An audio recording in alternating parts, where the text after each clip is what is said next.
अस्सलामुअलैकुम। मैं हाँ रावल राठ ਤੇ ਤੁਸੀਂ ਵੇਖ ਰਹੇ ਹੋ ਵੇਲੇ ਦੀ ਗੱਲ। ਨਵਾਜ਼ ਸ਼ਰੀਫ ਦੇ ਇਸ ਬਿਆਨ ਤੋਂ ਬਾਅਦ ਕਿ ਹੁਣ ਖੁਫੀਆ ਮੁਲਾਕਾਤਾਂ ਨਹੀਂ ਹੋਣਗੀਆਂ, ਇਸਟੈਬਲਿਸ਼ਮੈਂਟ ਨਾਲ ਜਿਹੜੀ ਵੀ ਗੱਲਬਾਤ ਹੋਏਗੀ ਉਹ ਆਵਾਮ ਦੇ ਸਾਹਮਣੇ ਹੋਏਗੀ। ਇਸ ਦਾ ਇਹ ਮਤਲਬ ਨਹੀਂ ਹੁੰਦਾ ਕਿ ਉਹ ਸੜਕ ਦੇ ਵਿੱਚ ਬਹਿ ਕੇ ਲੋਕਾਂ ਦੇ ਸਾਹਮਣੇ ਮੁਜ਼ਾਕਰਾਤ ਕਰਨਗੇ। ਆਵਾਮ ਦੇ ਸਾਹਮਣੇ ਕਹਿਣ ਦਾ ਮਤਲਬ ਹੁੰਦਾ ਹੈ ਕਿ ਆਵਾਮ ਨੂੰ ਦੱਸ ਕੇ ਮੁਲਾਕਾਤ ਕੀਤੀ ਜਾਏਗੀ ਔਰ ਮੁਜ਼ਾਕਰਾਤ ਕੀਤੇ ਜਾਣਗੇ ਤਾਂ ਕਿ ਇਹ ਗੱਲ ਆਵਾਮ ਦੇ ਸਾਹਮਣੇ ਰਵੇ ਕਿ ਕਿਸ ਮਕਸਦ ਵਾਸਤੇ ਮੁਲਾਕਾਤ ਕੀਤੀ ਜਾ ਰਹੀ ਹੈ ਔਰ ਉਸ ਮੁਲਾਕਾਤ ਦਾ ਸਿੱਟਾ ਕੀ ਨਿਕਲਿਆ ਹੈ। ਇਸ ਹਵਾਲੇ ਨਾਲ ਨਵਾਜ਼ ਸ਼ਰੀਫ ਦੇ ਉੱਤੇ ਤਨਕੀਦ ਕੀਤੀ ਗਈ ਕਿ ਸਿਆਸਤਦਾਨ ਕਦੇ ਵੀ ਦਰਵਾਜ਼ੇ ਬੰਦ ਨਹੀਂ ਕਰਦੇ ਔਰ ਇਹਦੇ ਵਿੱਚ ਕੋਈ ਸ਼ੱਕ ਵਾਲੀ ਗੱਲ ਵੀ ਨਹੀਂ ਹੈ। ਪਰ ਇੱਥੇ ਕੀ ਇਸਟੈਬਲਿਸ਼ਮੈਂਟ ਨੇ ਗੱਲਬਾਤ ਕਰਨ ਦਾ ਜਿਹੜਾ ਮਾਹੌਲ ਹੈ ਉਸ ਨੂੰ ਇਸ ਕਾਬਲ ਰੱਖਿਆ ਹੋਇਆ ਹੈ। ਮੁਸਲਿਮ ਲੀਗ ਨੂਨ ਦੇ ਵਿੱਚ ਸ਼ਹਿਬਾਜ਼ ਸ਼ਰੀਫ ਵਰਗੇ ਸਿਆਸਤਦਾਨ ਜਿਨ੍ਹਾਂ ਇਸਟੈਬਲਿਸ਼ਮੈਂਟ ਨੂੰ ਇਸ ਹੱਦ ਤੱਕ ਢੀਲ ਦਿੱਤੀ ਹੋਈ ਹੈ ਕਿ ਉਹ ਪਤਲੀ ਲੱਸੀ ਵਾਂਗ ਵੱਧਦੇ ਹੀ ਰਹਿੰਦੇ ਨੇ, ਪਰ ਉਸ ਵਰਗੇ ਬੰਦੇ ਨੂੰ ਵੀ ਇਸਟੈਬਲਿਸ਼ਮੈਂਟ ਨੇ ਚੰਗਾ ਖਿੱਚ ਕੇ ਰੱਖਿਆ ਹੋਇਆ ਹੈ। ਉਹਨਾਂ ਨੂੰ ਬਿਨਾਂ ਸਜ਼ਾ ਸੁਣਾਏ ਕਈ ਮਹੀਨਿਆਂ ਤੋਂ ਜੇਲ੍ਹ ਵਿੱਚ ਬੰਦ ਕਰ ਦਿੱਤਾ ਗਿਆ ਹੈ। ਉਹਨਾਂ ਦੀ ਵਾਲਦਾ ਦੀ ਫੌਤਗੀ ਦੇ ਉੱਤੇ ਵੀ ਉਹਨਾਂ ਨੂੰ ਅਦਾਲਤ ਵਿੱਚ ਪੇਸ਼ ਕੀਤਾ ਗਿਆ ਔਰ ਲੇਟ ਰਿਹਾ ਕੀਤਾ ਗਿਆ ਔਰ ਉਸ ਤੋਂ ਬਾਅਦ ਉਹਨਾਂ ਦੀ ਉਹ ਦਰਖਾਸਤ ਮੁਸਤਰਦ ਕਰ ਦਿੱਤੀ ਗਈ ਜਿਹਦੇ 'ਚ ਉਹਨਾਂ ਨੇ ਕਿਹਾ ਕਿ 3 ਤੋਂ 4 ਦਿਨ ਮੁੱਦਤ ਵਧਾਈ ਜਾਏ। ਇਸਟੈਬਲਿਸ਼ਮੈਂਟ ਦਾ ਇਹ ਫੈਸਲਾ ਵੀ ਇੱਕ ਦੂਸਰੀ ਇੰਤਹਾ ਹੈ। ਇਸਟੈਬਲਿਸ਼ਮੈਂਟ ਜਦੋਂ ਮੁਸਲਿਮ ਲੀਗ ਨੂਨ ਦੇ ਸ਼ਹਿਬਾਜ਼ ਸ਼ਰੀਫ ਰਾਹੀਂ ਵੀ ਮੁਸਲਿਮ ਲੀਗ ਨੂਨ ਦੇ ਵਿੱਚ ਡੰਟ ਨਾ ਪਾ ਸਕੀ ਤਾਂ ਉਹਨਾਂ ਆਪਣਾ ਹਰਕਾਰਾ ਚੌਧਰੀ ਨਿਸਾਰ ਨੂਨ ਲੀਗ ਵਿੱਚ ਘੁਸ ਬੈਠੀਏ ਵਜੋਂ ਸ਼ਿਕਾਰ ਕਰਨ ਵਾਲਾ ਸ਼ਿਕਾਰੀ ਛੱਡ ਦਿੱਤਾ। ਚੌਧਰੀ ਨਿਸਾਰ ਹੁਣ ਭਾਵੇਂ ਜਿਤਨੀਆਂ ਮਰਜ਼ੀ ਯਕੀਨਦਾਨੀਆਂ ਕਰਵਾਏ, ਲੇਕਿਨ ਇਹਦੇ ਵਿੱਚ ਕੋਈ ਸ਼ੱਕ ਵਾਲੀ ਗੱਲ ਨਹੀਂ ਕਿ ਜਿਸ ਵੇਲੇ ਨੂਨ ਲੀਗ ਦੀ ਹਕੂਮਤ ਨੂੰ ਖਤਮ ਕਰਨ ਦਾ ਪਲਾਨ ਬਣਾਇਆ ਗਿਆ ਔਰ ਇਮਰਾਨ ਖਾਨ ਨੇ ਇਸਟੈਬਲਿਸ਼ਮੈਂਟ ਦੇ ਕਹਿਣ ਦੇ ਉੱਤੇ ਧਰਨਾ ਦਿੱਤਾ ਤਾਂ ਉਸ ਜ਼ਮਾਨੇ ਵਿੱਚ ਚੌਧਰੀ ਨਿਸਾਰ ਨੇ ਨਾ ਸਿਰਫ ਉਹਨਾਂ ਨਾਲ ਟੈਲੀਫੋਨਿਕ ਰਾਬਤੇ ਰੱਖੇ ਬਲਕਿ ਉਹਨਾਂ ਨੂੰ ਇਸ ਤਰ੍ਹਾਂ ਦੀਆਂ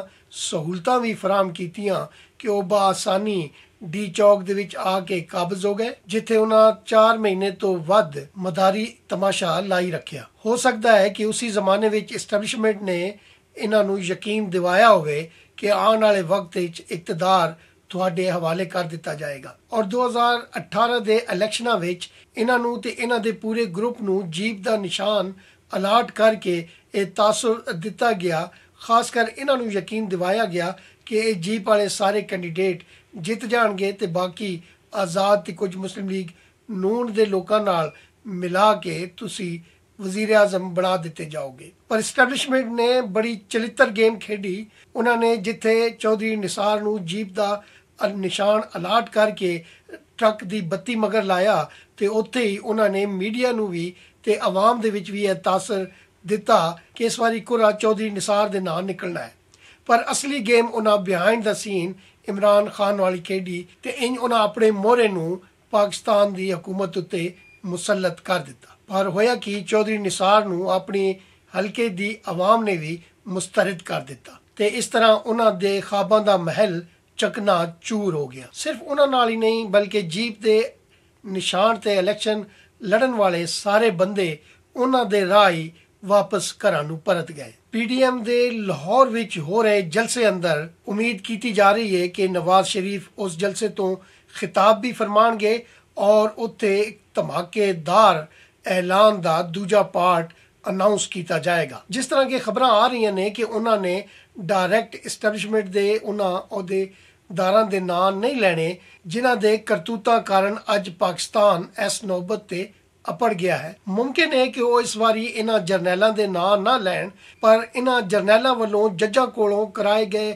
ਫੈਸਲਿਆਂ ਬਾਰੇ ਉਹਨਾਂ ਕੋਲ ਮੌਜੂਦ ਕੁਝ ਵੀਡੀਓਜ਼ ਨੇ ਜਿਹੜੀਆਂ ਹੋ ਸਕਦਾ ਹੈ ਕਿ ਆਵਾਮ ਦੇ ਨਾਲ ਸ਼ੇਅਰ ਕੀਤੀਆਂ ਜਾਣ, ਜਿਨ੍ਹਾਂ ਵਿੱਚ ਜੱਜ ਅਰਸ਼ਦ ਮਲਿਕ ਨੂਨ ਲੀਗ ਦੇ ਨਾਮੀ ਗ੍ਰਾਮੀ ਲੀਡਰਾਂ ਦੇ ਨਾਲ ਬਹਿ ਕੇ ਆਪਣੇ ਉੱਤੇ ਪਾਏ ਗਏ ਇਸਟੈਬਲਿਸ਼ਮੈਂਟ ਦੇ ਦਬਾਅ ਔਰ ਉਸ ਦੇ ਨਤੀਜੇ ਵਿੱਚ ਸੁਣਾਏ ਗਏ ਫੈਸਲਿਆਂ ਦਾ ਇਤਰਾਫ ਕਰਦੇ ਨਜ਼ਰ ਆਉਂਦੇ। ਨਵਾਜ਼ ਸ਼ਰੀਫ ਨੇ ਪਿਛਲੇ ਕੁਝ ਮਹੀਨਿਆਂ ਤੋਂ ਜਿਸ ਤਰੀਕੇ ਨਾਲ ਆਪਣੇ ਸਾਰੇ ਉਹ ਦਰਵਾਜ਼ੇ ਬੰਦ ਕੀਤੇ ਹੋਏ ਨੇ ਜਿਨ੍ਹਾਂ ਰਾਹੀਂ ਇਸਟੈਬਲਿਸ਼ਮੈਂਟ ਅੰਦਰ ਬਾਹਰ ਆਂਦੀ ਜਾਂਦੀ ਸੀ, ਇਸ ਤਰ੍ਹਾਂ ਨਜ਼ਰ ਆਉਂਦਾ ਹੈ ਕਿ ਇਸਟੈਬਲਿਸ਼ਮੈਂਟ ਨੂੰ ਇਸ ਆਉਣ ਵਾਲੇ ਵਾਕਿਆਤ ਦਾ ਇਲਮ ਹੋ ਗਿਆ ਹੈ। ਇਸ ਤਰ੍ਹਾਂ ਉਹਨਾਂ ਆਪਣੇ ਮੋਹਰੇ ਚੌਧਰੀ ਨਿਸਾਰ ਨੂੰ ਨੂਨ ਲੀਗ ਵਿੱਚ ਸ਼ਾਮਿਲ ਕਰਾਉਣ ਦਾ ਯਤਨ ਸ਼ੁਰੂ ਕਰ ਦਿੱਤਾ ਹੈ। ਇਸੇ ਕਰਕੇ ਚੌਧਰੀ ਨਿਸਾਰ ਵੀ ਭੀਗੀ ਬਿੱਲੀ ਬਣ ਕੇ ਇਹ ਕੋਸ਼ਿਸ਼ ਕਰ ਰਿਹਾ ਹੈ ਕਿ ਕਿਸੇ ਤਰੀਕੇ ਨਾਲ ਨਵਾਜ਼ ਸ਼ਰੀਫ ਦੇ ਨਾਲ ਉਹਨਾਂ ਦੀ ਵਾਲਦਾ ਦੀ ਫੌਤਗੀ ਦਾ ਅਫਸੋਸ ਕਰ ਲਿਆ ਜਾਏ ਔਰ ਉਸ ਅਫਸੋਸ ਦੀ ਆੜ ਵਿੱਚ ਆਪਣੇ ਰਾਬਤੇ ਬਹਾਲ ਕੀਤੇ ਜਾਣ। ਇਸਟੈਬਲਿਸ਼ਮੈਂਟ ਇਹ ਚਾਹੁੰਦੀ ਹੈ ਕਿ ਨਵਾਜ਼ ਸ਼ਰੀਫ ਨੂੰ ਖਰਚ ਕੇ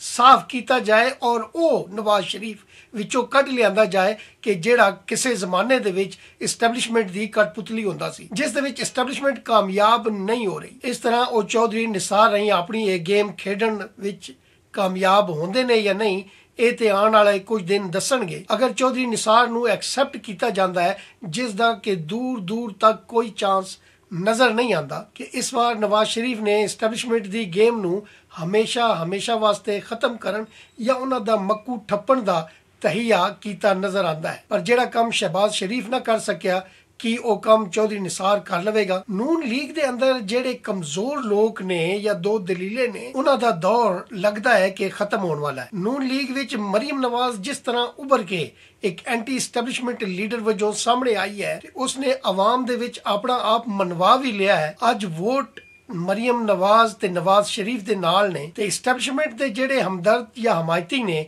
ਉਹ ਇਸੇ ਤਰ੍ਹਾਂ ਹੀ ਨੇ ਜਿਵੇਂ ਇੱਕ ਇਸਤੇਮਾਲ ਸ਼ੁਦਾ ਟਿਸ਼ੂ ਹੁੰਦਾ ਹੈ। ਆਉਣ ਵਾਲੇ ਵਕਤ ਵਿੱਚ ਇਹ ਸਾਰੇ ਟੀਨ ਡੱਬੇ ਕਬਾੜੀਆਂ ਦੀ ਦੁਕਾਨ ਤੇ ਪਏ ਨਜ਼ਰ ਆਣਗੇ। ਕੋਈ ਜ਼ਮਾਨਾ ਸੀ ਕਿ ਪੀਪਲਸ ਪਾਰਟੀ ਦੇ ਵਿੱਚ ਜਦੋਂ ਬੇਨਜ਼ੀਰ ਦੀ ਲੀਡਰਸ਼ਿਪ ਉੱਭਰ ਕੇ ਸਾਹਮਣੇ ਆਈ ਤੇ ਉਸ ਜ਼ਮਾਨੇ ਦੇ ਵਿੱਚ ਇਸ ਤਰ੍ਹਾਂ ਦੇ ਜਿਹੜੇ ਪੀਪਲਸ ਪਾਰਟੀ ਦੇ ਚੌਧਰੀ ਨਿਸਾਰ ਜਾਂ ਉਹਨਾਂ ਦੇ ਨਾਲ ਦੇ ਦੂਜੇ ਲੀਡਰ ਜਿਹੜੇ ਗਾਂਹ ਬਣੇ ਹੋਏ ਸਨ, ਉਹਨਾਂ ਨੇ ਵੀ ਬੇਨਜ਼ੀਰ ਦਾ ਰਾਹ ਰੋਕਣ ਦੀ ਕੋਸ਼ਿਸ਼ ਕੀਤੀ ਔਰ ਬੇਨਜ਼ੀਰ ਬਾਰੇ ਇਹ ਗੱਲਾਂ ਫੈਲਾਈਆਂ ਕਿ ਇਹ ਕੱਲ ਦੀ ਬੱਚੀ ਏ, ਇਹ ਕਿਸ ਤਰੀਕੇ ਨਾਲ ਇੱਕ ਪਾਰਟੀ ਚਲਾਏਗੀ ਜਾਂ ਮੁਲਕ ਸੰਭਾਲੇਗੀ। ਪਰ ਹੋਇਆ ਕੀ, ਉਹ ਸਾਰੇ ਜੁਗਾਦਰੀ ਔਰ ਬੁੱਢੇ ਬਾਬੇ ਇੱਕ ਕਰਕੇ ਪਿੱਛੇ ਹਟਦੇ ਗਏ ਔਰ ਤੁਹਾਨੂੰ ਯਾਦ ਹੋਵੇਗਾ ਕਿ ਉਹਨਾਂ ਦੀ ਔਕਾਤ ਆਪਣੇ ਹਲਕਿਆਂ ਦੇ ਵਿੱਚ ਇੱਕ ਕੌਂਸਲਰ ਜਿੰਨੀ ਵੀ ਬਾਕੀ ਨਹੀਂ ਸੀ ਬਚੀ। ਉਸ ਜ਼ਮਾਨੇ ਦੇ ਵਿੱਚ ਜਿਸ ਤਰੀਕੇ ਨਾਲ ਗੁਲਾਮ ਮੁਸਤਫਾ ਜਤੋਈ ਅੰਦਰ ਹਵਾ ਭਰ ਕੇ ਉਹਨੂੰ ਫੁਲਾਇਆ ਗਿਆ ਸੀ ਔਰ ਇੱਕ ਨੈਸ਼ਨਲ ਲੀਡਰ ਵਜੋਂ ਉਸ ਨੂੰ ਦੱਸਿਆ ਜਾ ਰਿਹਾ ਸੀ, ਉਹ ਵੀ ਮਸਾਂ ਨਿਗਰਾਨ ਵਜ਼ੀਰ ਆਜ਼ਮ ਬਣ ਸਕਿਆ। ਉਸ ਗੁਬਾਰੇ ਚੋਂ ਜਦੋਂ ਹਵਾ ਨਿਕਲੀ ਤੇ ਉਹ ਇੱਕ ਨਾਕਾਰਾ ਫੂਕਣਾ ਪਾਰਟੀ ਕੀ ਬਣਾਉਂਦਾ ਜਾਂ ਚਲਾਉਂਦਾ, ਉਹ ਆਪਣੇ ਹਲਕੇ ਚੋਂ ਮੁੰਤਖਬ ਹੋਣ ਦਾ ਅਹਿਲ ਨਾ ਰਿਹਾ। ਤਰ੍ਹਾਂ ਨਜ਼ਰ ਆਉਂਦਾ ਹੈ ਕਿ ਚੌਧਰੀ ਨਿਸਾਰ ਵੀ ਆਉਣ ਵਾਲੇ ਵਕਤ ਦਾ ਗੁਲਾਮ ਮੁਸਤਫਾ ਜਤੋਈ ਹੀ ਹੈ। ਸਿਆਸਤਦਾਨਾਂ ਦੀ ਸਫਾ ਵਿੱਚ ਇਹ ਐਸਟੈਬਲਿਸ਼ਮੈਂਟ ਦਾ ਮੁਖਬਰੀ ਵਾਲੀ ਤਨਖਾਹ ਦੇ ਉੱਤੇ ਹੀ ਲੱਗਦਾ ਹੈ ਕਿ ਬਾਕੀ ਦੀ ਉਮਰ ਗੁਜ਼ਾਰਾ ਕਰੇਗਾ। ਇਸ ਮੌਕੇ ਤੇ ਜਿਹੜੇ ਵੀ ਲੋਕ ਮਰੀਮ ਨਵਾਜ਼ ਦੇ ਨਾਲ ਖੜੇ ਨਾ ਹੋਏ ਜਾਂ ਮੁਸਲਿਮ ਲੀਗ ਨੂਨ ਦੇ ਨਵਾਜ਼ ਸ਼ਰੀਫ ਦੇ ਇਸ ਬਿਆਨੀਏ ਨਾਲ ਖੜੇ ਨਾ ਹੋਏ, ਉਹ ਸਾਰੇ ਦੇ ਸਾਰੇ ਤਾਰੀਖ ਦੇ ਕੂੜਾ ਦਾਨ ਵਿੱਚ ਦੱਬੇ ਜਾਣਗੇ। ਉਹਨਾਂ ਨੂੰ ਮੁਖਬਰੀ ਦੀ ਤਨਖਾਹ ਵੀ ਨਹੀਂ ਮਿਲਣੀ ਜਿਹੜੀ ਤਨਖਾਹ ਚੌਧਰੀ ਨਿਸਾਰ ਲੈ ਕੇ ਪੈਨਸ਼ਨ ਵਜੋਂ ਆਪਣਾ ਗੁਜ਼ਾਰਾ ਆਉਣ ਵਾਲੀ ਲਾਈਫ ਵਿੱਚ ਕਰਦਾ ਰਹੇਗਾ। ਐਸਟੈਬਲਿਸ਼ਮੈਂਟ ਦੇ ਉੱਤੇ ਦਬਾਅ ਪਾਉਣ ਵਾਸਤੇ ਮੀਨਾਰੇ ਪਾਕਿਸਤਾਨ ਵਿੱਚ ਪੀਡੀਐਮ ਵੱਲੋਂ ਹੋ ਰਹੇ ਇਸ ਜਲਸੇ ਨੇ ਪਾਕਿਸਤਾਨ ਦੀ ਇਸ ਜਦੋਜਹਿਦ ਨੂੰ ਕਾਮਯਾਬੀ ਦੇ ਨਾਲ ਹਮਕਨਾਰ ਕਰਨ ਦਾ ਰਾਹ ਮਿੱਥ ਦੇਣਾ ਹੈ। 13 ਦਸੰਬਰ ਦੇ ਇਸ ਜਲਸੇ ਵਿੱਚ ਕੀ ਤੈਅ ਹੁੰਦਾ ਹੈ, ਇਸ ਦੇ ਵਿੱਚ ਕੋਈ ਜ਼ਿਆਦਾ ਸਮਾਂ ਬਾਕੀ ਨਹੀਂ ਰਿਹਾ। ਇਸ ਤਹਿਰੀਕ ਨੂੰ ਕਾਮਯਾਬ ਬਣਾਉਣ ਵਾਸਤੇ ਆਵਾਮ ਇਹਦੇ ਚ ਕਿਤਨਾ ਹਿੱਸਾ ਪਾਉਂਦੀ ਹੈ, ਇਸ ਦੀ ਕਾਮਯਾਬੀ ਜਾਂ ਨਾਕਾਮੀ ਆਵਾਮ ਦੀ ਸ਼ਿਰਕਤ ਨਾਲ ਮੁਨਸਲਿਕ ਹੈ। ਹੁਣ ਇਹ ਫੈਸਲਾ ਆਵਾਮ ਨੂੰ ਕਰਨਾ ਹੈ ਕਿ ਉਸਨੇ ਆਉਣ ਵਾਲੀ ਬਾਕੀ ਜ਼ਿੰਦਗੀ ਐਸਟੈਬਲਿਸ਼ਮੈਂਟ ਦੀ ਗੁਲਾਮੀ ਚ ਗੁਜ਼ਾਰਨੀ ਹੈ ਜਾਂ ਆਪਣੀ ਗੁਲਾਮੀ ਦੇ ਇਹ ਜ਼ੰਜੀਰ ਤੋੜ ਕੇ ਆਜ਼ਾਦੀ ਹਾਸਲ ਕਰਨੀ ਹੈ। ਮੇਰੇ ਵੱਲੋਂ ਇੰਨਾ ਕੁਝ ਹੀ। ਜਿਉਂਦੇ ਰਹੇ ਤੇ ਫਿਰ ਮਿਲਾਂਗੇ। ਰੱਬ ਰੱਖਾ।